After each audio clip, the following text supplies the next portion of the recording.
sketch that just went dark, it went weird. What is it like having seen so many different attempts at playing with these characters that you guys played for so many years? Most of the let's give it up for my lady over here. She working hard. Easy translator over here.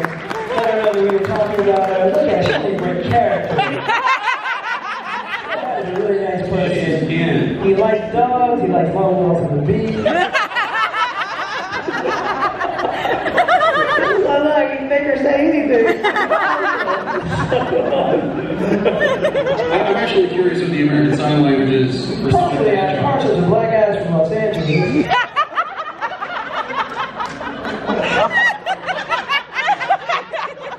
Who wants to get to know me?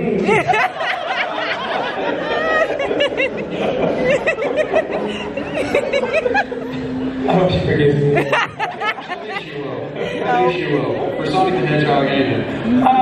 Listen, most of the efforts to parody or do anything Urkel kind of get by me, to be quite honest. I don't see it all. There's a few times a year where I do see it. Halloween. I'm an active Instagram user. I promise if you follow me, I will make you laugh. The costumes just pour in. Like, they still do. After all these years, the costumes are just pouring in. But Key and Peele, and also the Lucas Brothers on Hulu, which is a cartoon, they also did a very special Steve Urkel episode. Those two guys, Jordan Peele actually called me personally.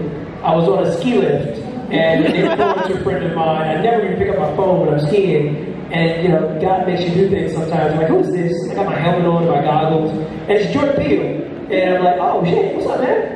And he was like, backstage, you thought he was funny. And it's like, really funny people are passionate about other funny people thinking that their stuff is funny. And I have a very simple criteria. It was like, I don't mind that you parodied me at all. I thought it was hysterical. I thought it was subversive. It was far along the lines of what I would like to do myself if I were to ever reincarnate the character. And people just have to understand there's a lot of politics around that. So kudos to Key and Peele for that sketch. It was awesome. What was it like working on this show for all those years? I mean, you had a family show, and working on a show like that, you kind of become family with a lot of these people. Reginald Bell Johnson, an incredible actor who, people who are like, oh, well, he's just Carl, well, he's just the guy from Die Hard. I feel like he's someone who gets short shrift as a phenomenal performer. Yeah, that's television, man. Television rents they rent you like a pound of flesh. There are some people that work in television who are truly gifted stage performers, trained actors with amazing backgrounds, and you end up becoming a soundbite. Like, your whole training and background just becomes your Walking Dead, or your Superman, or your Family Guy. There's an upside and there's a downside to that. The upside is that you're never forgotten. So I get to be here, and I'm still putting a smile on people's faces as if I never left the screen 20 years ago. It makes it tougher sometimes to get the gigs that you would like in your heart. But you gotta be patient. Life is a journey, man. I'm not gonna mention any names, but there are people whose lives have taken a turn right now that I never would have imagined. And I'm still sitting here working. I got to a point in my career where I literally just wanted to be on every network drama there was. I literally told my manager, you checked off most of that. I was like, I had a daughter, and I'm like, I don't even care what I'm playing. I want to be on every network drama there is, so we can just let people know I do this. And I did Castle, I did Bones, I've done NCIS, I've done CSI, they keep going on and on. And then the second I got passionate about that, then I booked a television series for CBS called Me, Myself, and I. And that's opened up some more doors. So it's a journey. I'm very respectful of that. And You're one of these actors who you're very well known for one particular role, but I love seeing you pop up. Like you and Paul Rubens occupy similar space for me, where it's like you just show up, like you show up in Dreamgirls, where you show up on the first episode of Fresh Off the Boat when they got moved to TGIF, the revived TGIF. It's almost like a past passing of the torch kind of thing. Yep. You know, when you get to drop into these shows and play with these amazing casts, you know, which one of them did you slip into and it felt like a glove? You know, were there any of them that you were like, you know what, maybe I could stay for more than one episode? For me, my favorite show that I feel like I never did enough of was Psych. They used to shoot that right here in Vancouver, as a matter of fact. Shot with Kenan Thompson, shot with Mekhi Phifer. You know, they always had amazing guest cast. Julia Hill and James Roday are good friends of mine. The show it knew what it was. It was campy. I would have done episodes of that for free. I just don't say that too loud, man. The show's not on the air anymore, so that's why I said it. But I mean, if it's revived, everything's getting revived these days. We got Q&A mics set up in the audience. Go ahead and line up if you got questions. Oh, what's up? So, right here and right here, I've got more questions for you. Right. But I really like being lazy. These people have gotten used to me this weekend. I like just kicking back and letting them do my job for me. That's the easiest way to do it. I'd be remiss if I didn't ask you about, honestly, I mean, one of the big cartoon successes of the 90s that you were a part of, it was what, 200 episodes of Sonic the Hedgehog? Yeah. 200 episodes of Family Matters. I also did 200 episodes of Sonic the Hedgehog.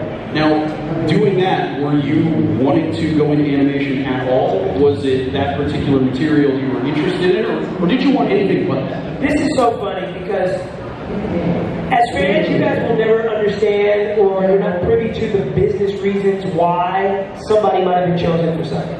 So I'll let a little cat out of the bag there.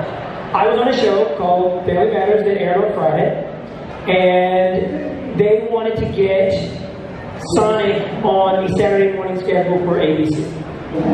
So it made organic sense to get the guy who is the star of Friday night to voice the character for the character on Saturday morning. Some genius executive came up with that. So I didn't even want the job. I mean, I was really, really busy, just school and just doing the show.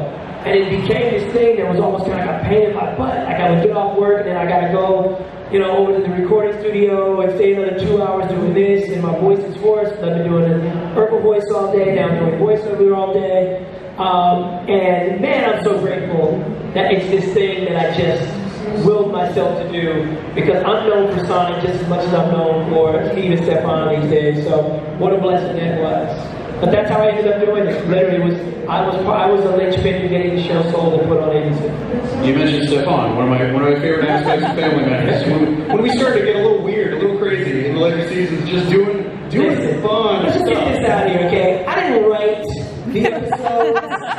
Okay, I wrote 3 episodes that I'm very proud of, actually. The Grandmama episode, the New Edition episode, the second New Edition episode. I started writing when I was 17, but I was in no way in control of our story arcs. And yes, we jumped the shark, okay? But you did it so enthusiastically, that's why I loved it. That's the thing. I mean, look, we were hammer pants. I get it, okay? I get it. I get it. But don't act like you didn't own a pair of hammer pants or love MC Hammer himself. So, we did it with pride, man. So when the writers brought this stuff to you, when they bring you the script in your trailer, and they're like, all right, so we're going to put you in a machine and pour some stuff in it, and you're going to come out being smooth, suave, Jaleel, basically. I thought nothing of it really, because at the time you could do things like that. And the 90s were a very specific time in terms of just campiness. People wore really baggy clothes. And it wasn't a joke. You didn't make fun of that person for it. There were 2 kids who wore their pants backwards on purpose and became superstars doing that. To make you jump. Yeah, so it's like, I'm not that guy that's going to go back and make fun of the 90s and be like, oh, what were they thinking? No, we were thinking this would work. And it did. So, I love everything we did back then. Obviously, what people don't understand is if you're going to be on the air for 200 episodes, there are going to be some conceits that you just repeat. There's going to be more than one camping episode. There's going to be more than one Christmas episode. There's going to be a couple of Halloween episodes. So it is what it is when it comes to that. For me personally, seasons 2 through 5, though, on Family Matters are magical. I mean, just pure chemistry, honeymooners, just chemistry magic, if that makes any sense. We just did some things, some episodes together, just special. I mean, there's a lot of really strong, socially conscious stuff that still plays perfectly relevantly today. Yeah, we dealt with some racial stuff and everything that's far more prevalent now, and I think people don't, because people always ask me about reboot stuff, and again, they don't necessarily understand that's not possible because of business. The show was owned by Warner Brothers, and even though we were on ABC, ABC was not owned by Disney at the time. So now that ABC is owned by Disney, the priority are Disney projects on ABC. So that's where we kind of get lost in that as well. It's in this weird side galaxy of limbo. Exactly. It's just kind of in this business limbo. So it's like, I always like to use moments like this to let people know, like, look, I love the character that I played. I love the 90s. I love everything about it. I'm not some guy who's trying to shy away from it or whatnot. I love things that are clever. Life has changed. I'm a father to a 9-year-old. When we made Family Matters, cell phones were not even a part of television. They weren't even a part of storytelling. Nobody even had a beeper on Family Matters, let alone a flip phone. So, so much of life has changed that if you're going to do anything in the future or even in the now, we got to be respectful of that. Otherwise, it's just going to go the wayside of all these other reboots that, are kind of just not really sticking around. That's it. Even being in the cell phone era that we are now, the show is still timeless. I mean, it really, like you were saying, it is still, in some ways, even more like right at the core of everything that's going on in the world these days. Were there any of those, I guess you would say, for lack of a better term, very special episodes that you guys did that were particularly meaningful for you, to film? Something dealing with current events, dealing with racial justice issues. We did an episode where Eddie was stopped by the cops, and Carl went to speak to the cop who pulled his son over, not knowing that he was a cop's son. Again, that's so ahead of its time, and we did it from a non-polarizing standpoint. Even, it wasn't about if somebody was a Democrat or a Republican or a supporter of this person or that person. It was just a civil issue, and I love the way we handled it. I would like to see shows do more of that today, as opposed to going at the person. It would be nice to see shows take a subject matter and kind of law and order it, instead of going right at making everything such a social cause, where you just take the topic and then you do your own version of it. I think that creates, that makes the episode timeless, and it makes the episode exist 10 years from now and 20 years from now. So I appreciate that episode. We did that. We did an episode on gun control. A friend of Lori was shot. And then I have my favorite episodes. Stuff that just meant something near and dear to me. The Bruce Lee episode. The first Myrtle episode, first Myrtle in particular, because I cried after that episode. My dad told the producers I'd never play Myrtle again. I was a jock. I grew up playing a lot of sports. You're a martial arts fan too. I'm a Jeet Kune Do guy too. You want to get into it and fight these people? But it was like, so I thought, the thing is as an actor is that I'm none of the characters that I play, I just commit. If I believe it, you'll believe it twice as much. That's just the rule that I kind of have. So, I'll change the way I talk, I'll change the way I walk, I'll change the way I gesture my hands, whatever I need to do to become a character. And I thought I was really going there for Myrtle. Like I convinced myself I'm very much a girl right now. And I just thought everybody was going to make fun of me in school. And when I got to school, everybody just loved it. They just thought it was funny. So I didn't even get that reaction. Funny Myrtle story though, I was actually on the phone with my agent, and now we've done like a couple of them. When let me back up for a second. I got to a point where I got a little bored. 3 or 4 seasons passed, and I went into the writer's room after lunch randomly, and I said, if you guys want to play Myrtle again, I'll do it. And the writer's room just erupted. And so, but now I'm a little older, now I'm like 19. And so I'm like settling in like young adulthood. And so now I got to do a little more shaving for Myrtle. And they sent this Russian woman into my room. And I'm on the phone with my agent at the time too. And they're like, yeah, she's gonna wax you. No. All right, whatever. And I'm like, I don't have a concept of what waxing is. So I had when I first played Myrtle, I was 13 and I didn't have any hair in my arms. I was bare.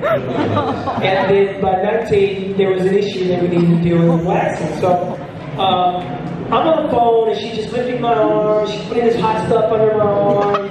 And I'm not paying attention. I'm not paying any attention to this woman. And I'm just yapping away on the phone with words like, and I just screamed. It was a pain I still remember to this day. What the fuck are you doing? Horrible profanity comes out of my mouth, and this woman just grabs her bag and goes running out of my dressing room. Other people were running, and I was like, yo, this lady just injured me, man. Like, I don't know what the fuck she's doing. Look, she's in my arm. And I'm showing it's all red, and there's like little blood coming out. And they're like, oh, Jay, like, that's waxing, that's what women do. And I'm so scared. Do this by choice? And I'm like, and I felt so bad, and the woman had fled the stage. And I went running out to try to find her and apologize. You know, once I settled down, but she was gone. Like, she literally bolted out of my dressing room, got in her car, fled. Back in Moscow. No payment, no nothing, back in Moscow. Exactly. So I have a ton of stories like that are real, and I always wanted to do a show with maybe another little kid that kind of combined what my childhood was doing, playing Steve Urkel. You would kill, like, you was the dad of the kid. I know it would kill, but I think it would. again, that's where it takes fans to let, you know, networks know, like, maybe you should listen to Judah White what he actually wants to do with his own character. Maybe you know one or two things about that. We got some people lined up in mics. Let's start over here. Okay, that character, Urkel, was visually stunning. How much of that did you put into it, like the pants and the voice? I tell this story all the time. So, when I got the audition for Steve Urkel, I was 12 years old. My dad promised to get me glasses with the tape in the middle that are the cliche nerd glasses. My dad is a known procrastinator, did not do that. And the day of the audition, I'm like, Dad, you didn't get the glasses. And he just reached into his drawer and he handed me these glasses that he would wear to keep particles from flying into his eyes because he's a dentist. And so since they fit him, and I have a little peanut 12-year-old head, they just kind of wobbled on my face. And they were actually prescription, so I wasn't seeing too well out of them in the first episode that I did. Again, that would be funny visual to show to them to another kid.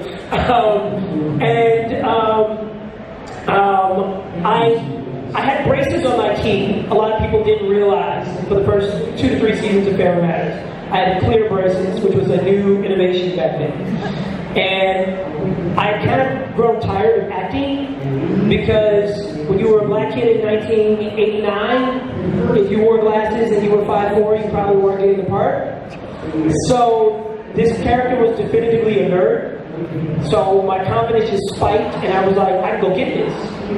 And I tried a different technique just going into the audition. I literally walked in talking like the character and kind of created a little walk. My inspiration at the time was Ed Grimley and Pee Wee Herman. And since I'm black, demographics say I'm not supposed to know who Ed Grimley or Pee Wee Herman, you know, these people are, but I did, and I can mimic them well. So the character started to become my own because my inspirations were white. And then, kind of like Kramer in the early episodes of Seinfeld, if you'll watch it, you'll notice his mannerisms are not nearly as staccato. They're much more subtle. He's finding himself. I'm the same way. If you watch early episodes of Family Matters, the first season, about the time we get to Laura's first date, the big fix, you can really start to see me now starting to embody the physical nature of the character. You got a little bit more time back then to work with your character and let it grow. There wasn't such a pressure to be an overnight sensation. Then the definition of the clothes, it's actually my biggest regret. We had a wardrobe guy named Palmer Brown. He died, he passed away of HIV. And Palmer just fell in love with dressing me. And he had my biggest regret.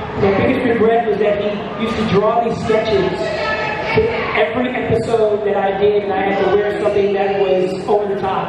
Like if I had to wear a Knight armor or Bruce Lee or whatever, he would draw it first and then get the swatches, the fabrics, and put them there. And I'm just like, man, I already own the car. I still own the car.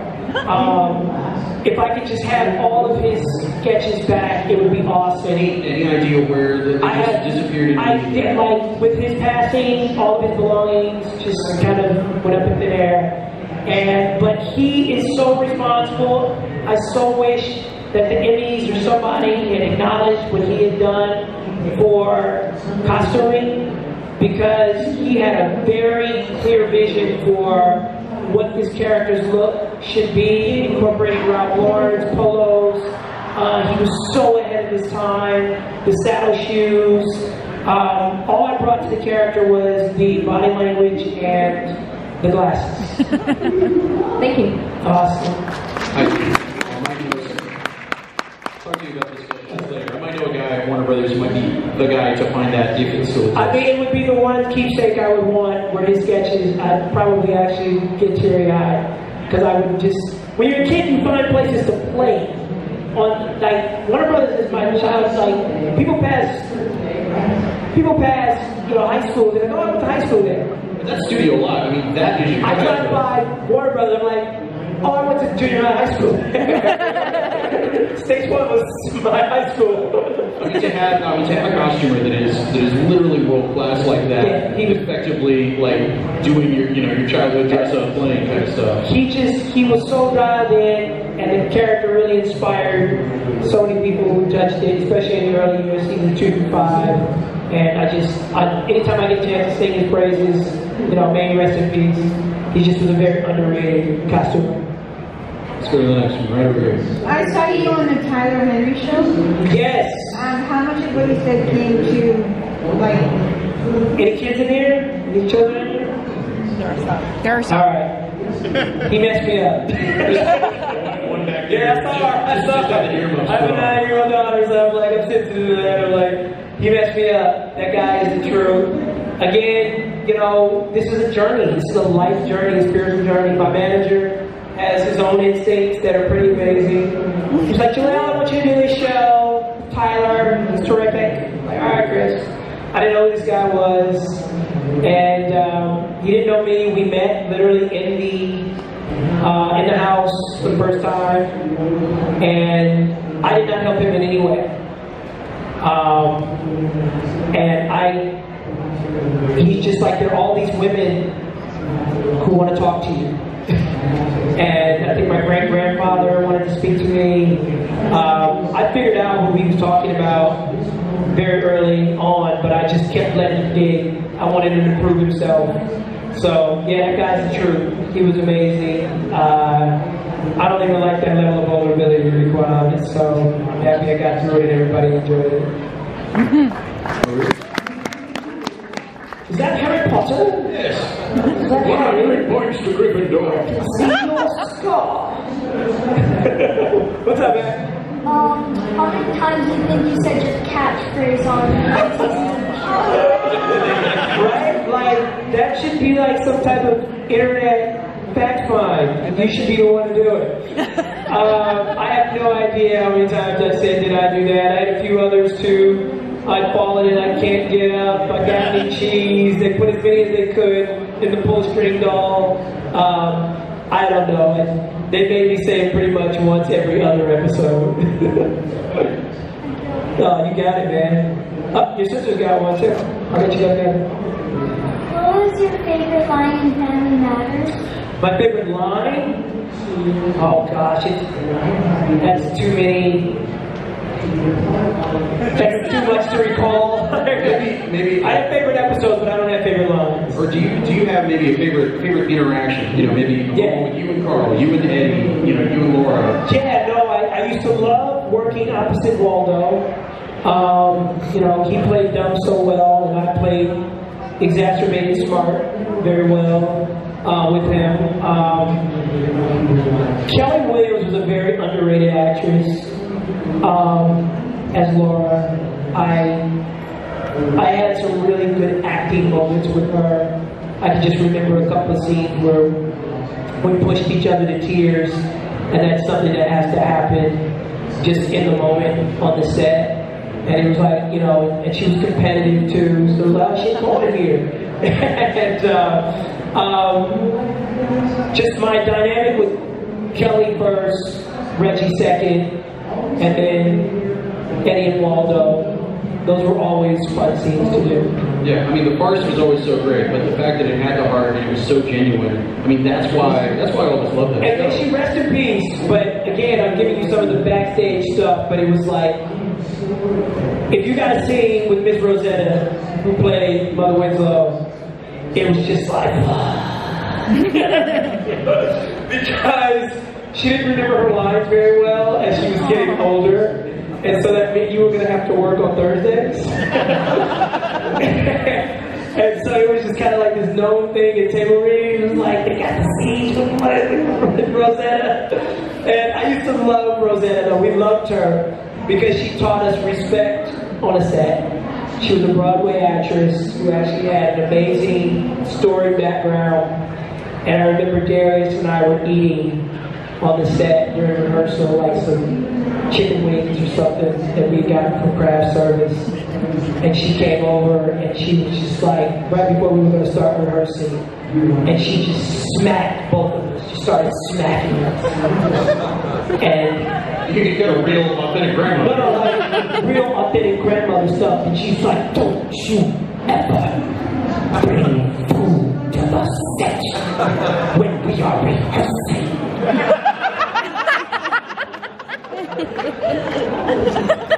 And it was really like this moment, and she just had like these things about professionalism.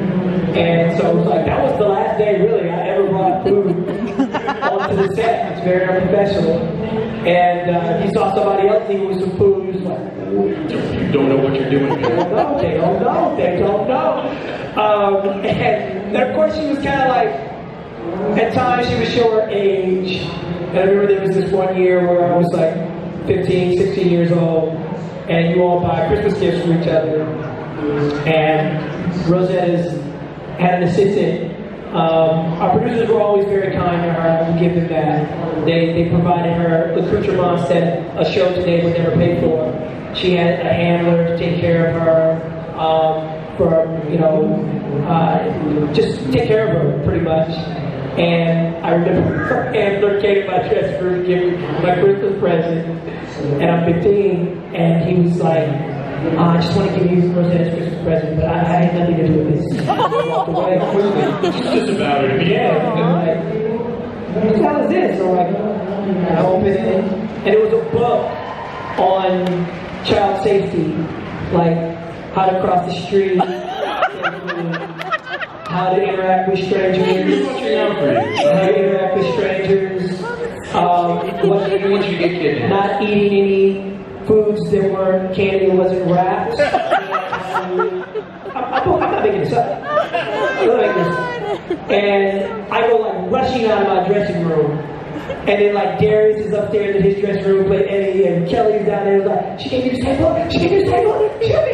It's like, we're getting driver's permits. And she gave us this book, and it's like, people don't know, like, a sitcom, the real comedy kicks in when the child actors get cars.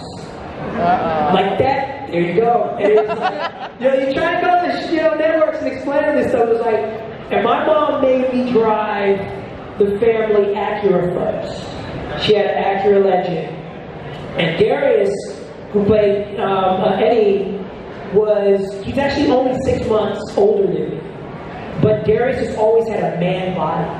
Like he was just a man at age 13 and 14. And like these grown-ass women were coming to the set to visit Darius. And just went upstairs to go visit Darius.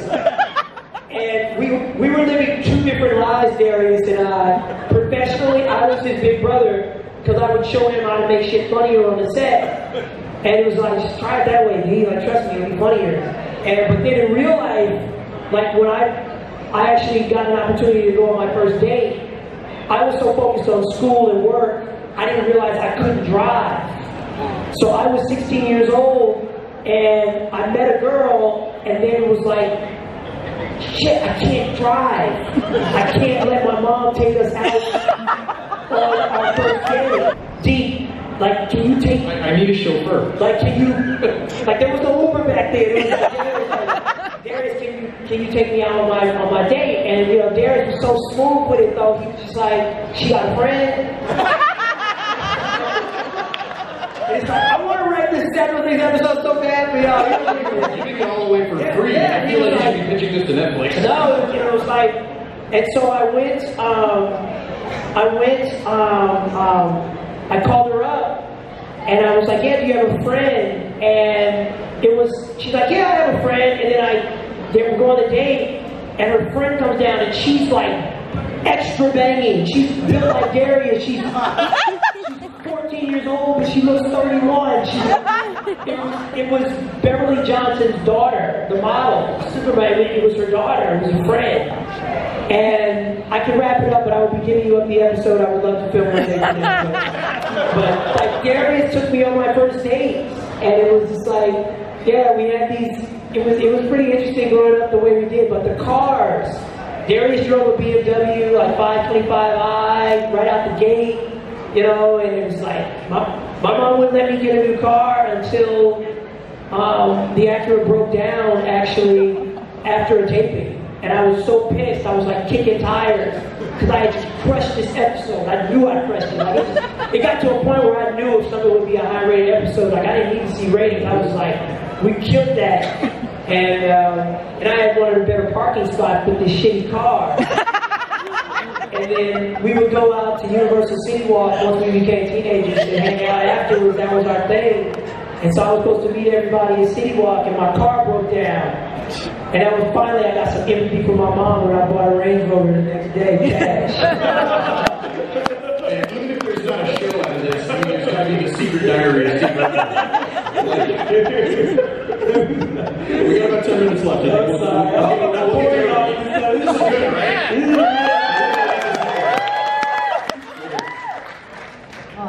So I just want to say I really enjoy watching the Sonic Money shows. Thank you.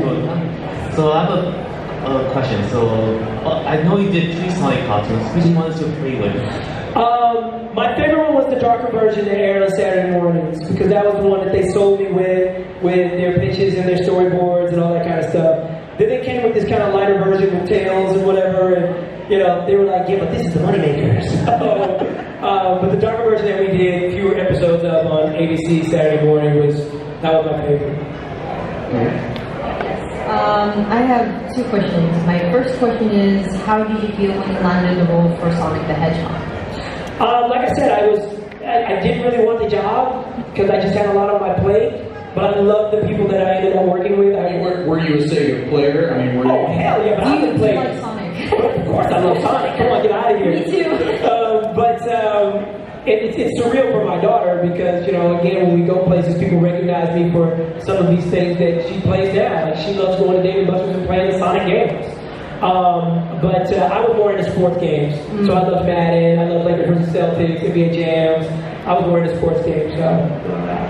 So my second question is, if Sega hired you to voice modern Sonic, would you do it? I would definitely voice modern Sonic if Sega ever came to me, but Sega tends to be a little YouTube-ish about that. Robert Craig Smith now voices him, which is good. Right. You know, but when I say that, I'm saying they license the character to who they want to license it to, and you know,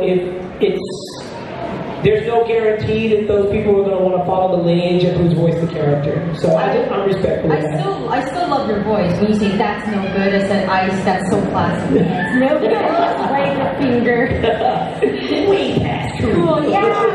You and Ryan Drummond are like my favorite Sonic voice actors. Like when Ryan Drummond voices Sonic, he does it like very late 90s, but when you do it, you're just like chill early 90s. That's freaking awesome. I love that. I love it. You're clearly a genuine fan of the character. That's why I'm here.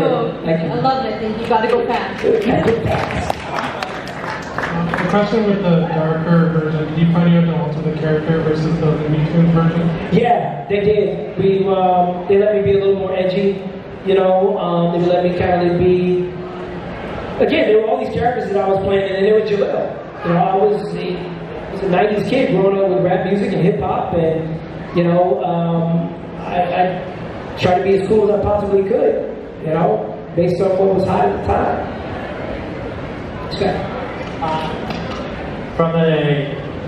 From all the Sonic shows and games, which one is your favorite? I do appreciate Sonic Underground. I really do. But you know, out of the shows, like I said, I feel redundant, but in the Saturday morning darker version that they did that aired on ABC back then, that was primo. Loved it. Yeah, I was interested with the Archie Sonics. I'm not familiar with those. I'm more familiar with the game and the two versions that I did in animation. I love the makeup job, by the way. You gotta walk around outside with that. I'm up there. Over here. We're in a Sonic shirt. All right. Alright, so as we know, you started like 3 different Sonic shows, so Sonic Underground, SatAM, and Adventures. Yeah. And then later in 2013, you started a band film, I think it was by Blue Studios. I was wondering how was the experience working with Blue Horse Studios for that fan film, and would you ever do something like that again? Again, the experience was terrific. I wish he had done more for Eddie. You know, I try to get true fans to understand, you know, these corporations, man, they have a way of doing business that, you know, it's not personal, it's just business. I think he was really trying to make himself a candidate to direct, you know, a live-action version of the film. I'm not sure if Sega even bothered to acknowledge him, which kind of stinks. But he presented himself to myself and my manager so professionally that, you know, I enjoyed breathing life into his career. I thought he did a terrific job for the resources that he had. Awesome. So would you ever do a project like that again? Yeah. Awesome. Yeah. Oh, nice to meet you. Likewise. Last one. Hey there, thanks so much for coming on. This is my favorite show since childhood. Thank you, man. Sister and I would watch it on TGI on Fridays. That's what's up. Just wondering if you guys maybe do the Urkel board game. Oh my gosh. How many of them have you signed? I have never played the board game. I have eaten a lot of the cereal. Yeah. Because my mom, again, something I would put in that Netflix show, my mom banned sugary cereals as a kid. So I was only allowed to have grape nuts and Raisin Bran and you know, Fruit Loops and Frosted Flakes were just things that my friends at school talked about having regularly. And so when I finally, at age 14, got my own cereal, I was like, can I have this in the house, Mom? Yes, you can. And so that was my first taste of Fruit Loops, pretty much.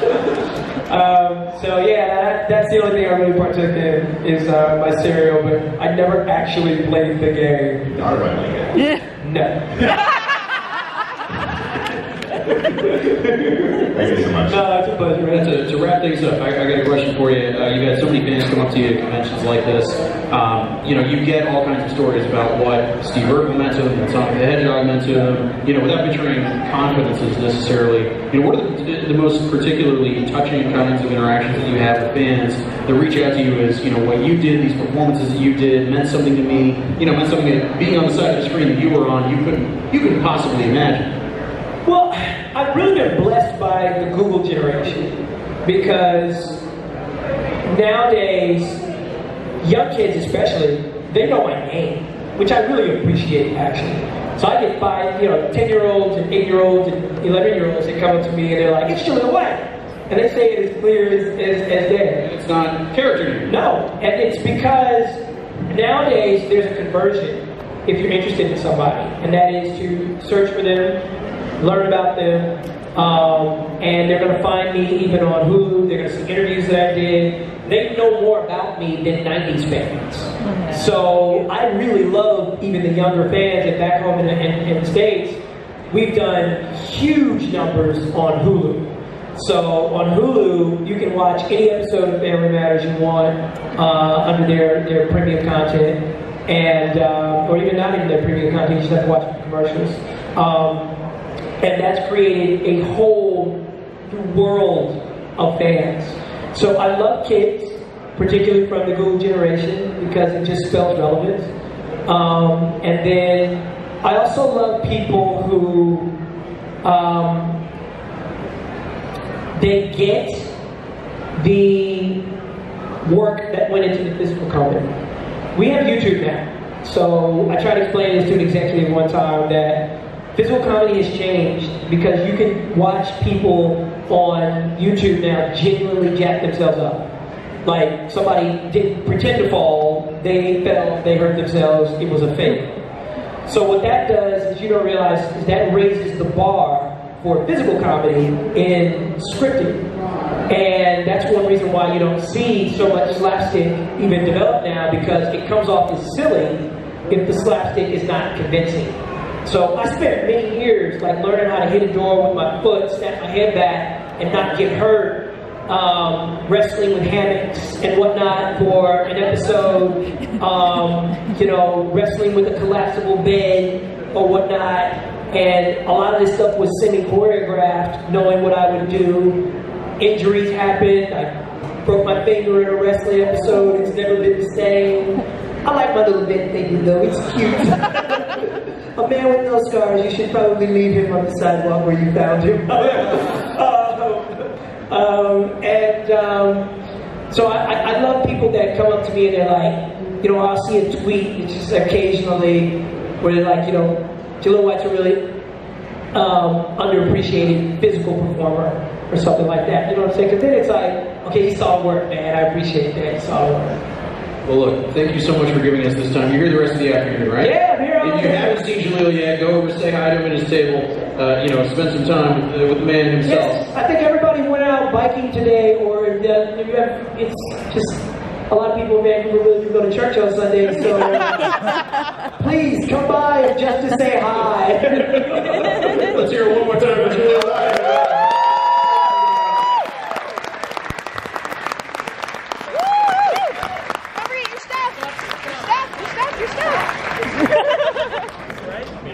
I'm gonna get right here and it was gonna pull me back.